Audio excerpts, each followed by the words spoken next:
Hello viewers, আজকের এই ভিডিওতে আমি তোমাদেরকে পার্টস অফ স্পিচ কাকে বলে ইংরেজিতে এবং পার্টস অফ স্পিচ ইংরেজিতে কত প্রকারের হয় সেই ব্যাপারে তোমাদেরকে আমি আজকে বলবো। তো পার্টস অফ স্পিচ এই কথাটির অর্থ হলো একটি বাক্যের বিভিন্ন অংশ। পার্টস মানে হচ্ছে অংশ, স্পিচ মানে হচ্ছে বাক্য বা সেন্টেন্স। তো ইংরেজিতে পার্টস অফ স্পিচ টোটাল ৮ প্রকারের হয়, অর্থাৎ একটি বাক্যের টোটাল ৮টা অংশ আমরা পেয়ে থাকি ইংরেজিতে। তো এই ৮টা অংশ কি কি? Noun, pronoun, adjective, verb, adverb, preposition, conjunction and interjection. এই প্রত্যেক প্রকার বিভিন্ন অংশের একটা নির্দিষ্ট কাজ রয়েছে একটা বাক্যের মধ্যে। তো নাউন, প্রথমে আসা যাক নাউন।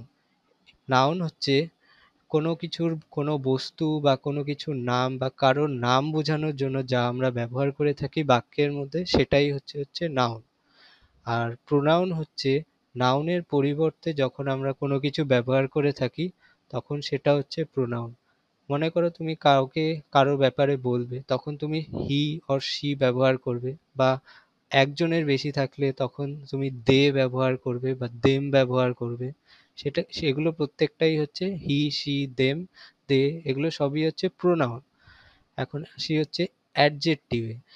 অ্যাডজেক্টিভ হচ্ছে নাউন বা প্রোনাউনের যদি কোনো দোষগুণ বোঝানোর জন্য যা ব্যবহার করা হয় তাই হলো হচ্ছে অ্যাডজেক্টিভ। মনে করো কারো দোষ গুণ বলতে যেরকম গুড, ব্যাড, এগুলো বোঝাবে। যেরকম he is a good boy, he is a good girl, তখন হচ্ছে এই গুডটা যে তোমরা ব্যবহার করছো সেটাই হচ্ছে অ্যাডজেক্টিভ। এরকম ব্যাডও হতে পারে।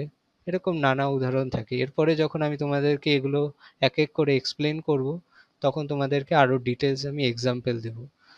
এরপরে আসা যাক হচ্ছে adverb. Adverb can modify a verb, adjective, adverb or whole sentence. অর্থাৎ একটা ভার্বের যে দোষ গুণ বোঝায় সেটাই হচ্ছে অ্যাডভার্ব।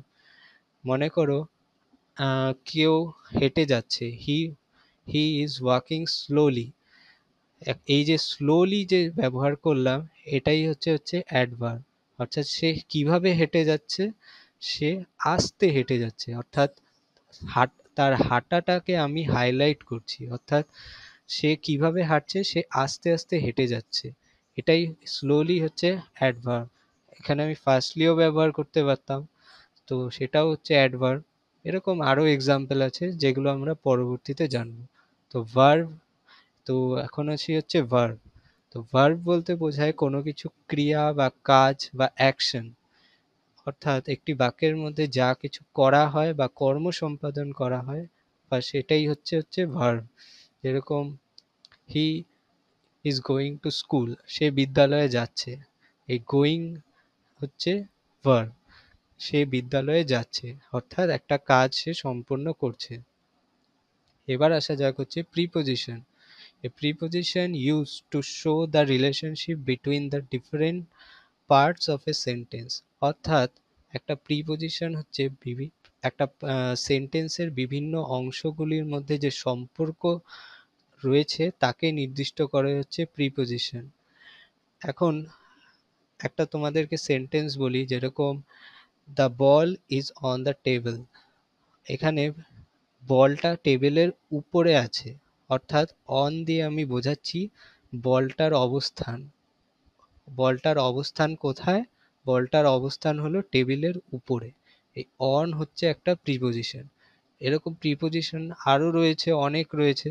এগুলো আমরা পরবর্তীতে যখন প্রিপোজিশন নিয়ে আলোচনা করব তখন তোমাদেরকে এক্সপ্লেন করব। এখন আসি হচ্ছে conjunction. Conjunction connects different parts of a sentence. অর্থাৎ একটা সেন্টেন্সের বিভিন্ন অংশ যেগুলো বা দুটো সেন্টেন্সকে যখন আমরা একে অপরের সাথে যুক্ত করি তখন আমরা কনজাংশন ব্যবহার করে থাকি। যেরকম দুটো অংশ, যেরকম একটা সেন্টেন্সের বলি, যেরকম Ram and Rahim is going to school. অর্থাৎ এখানে দুটো নাউন আছে, রাম অ্যান্ড রহিম। এই দুটো অংশকে আমরা যুক্ত করছি হচ্ছে অ্যান্ড কনজাংশন দিয়ে। এরকম কনজাংশনের আরো এক্সাম্পল রয়েছে, যেরকম অর, বাট, বাট তো বোধহয় প্রিপোজিশন হবে। অর হবে হচ্ছে কনজাংশন। তো এরকম আরো এক্সাম্পল রয়েছে, তো ওগুলো আমরা পরবর্তীতে কনজাংশনের আলোচনায় এক্সপ্লেন করব। তো এখন আসি হচ্ছে interjection. An interjection used in isolation to express a feeling, give a comment or greet someone। অর্থাৎ কাউকে উদ্দেশ্য করে গ্রিটিং অর্থাৎ সম্বোধন করার সময় আমরা ইন্টারজেকশন ব্যবহার করে থাকি, বা আমাদের মনের আবেগ প্রকাশের সময় আমরা ইন্টারজেকশন ব্যবহার করে থাকি। একটা জিনিস তোমরা মাথায় রাখবে, ইন্টারজেকশনের শেষে সবসময় একটা এক্সক্লেমেশন মার্ক থাকবে।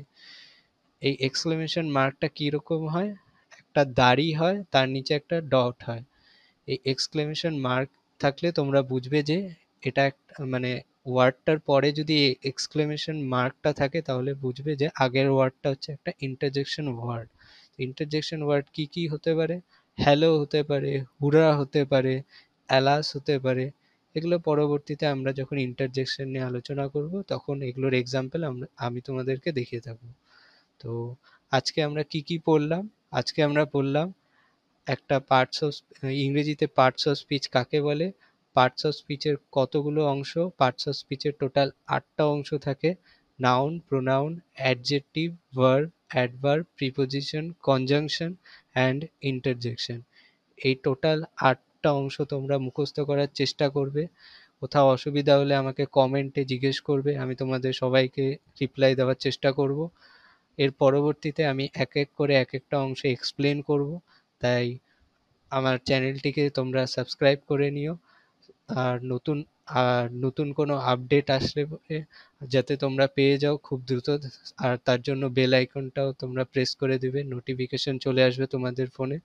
তো আজকের ভিডিও এখানেই, এর পরবর্তীতে নতুন ভিডিওতে দেখা হবে। ধন্যবাদ।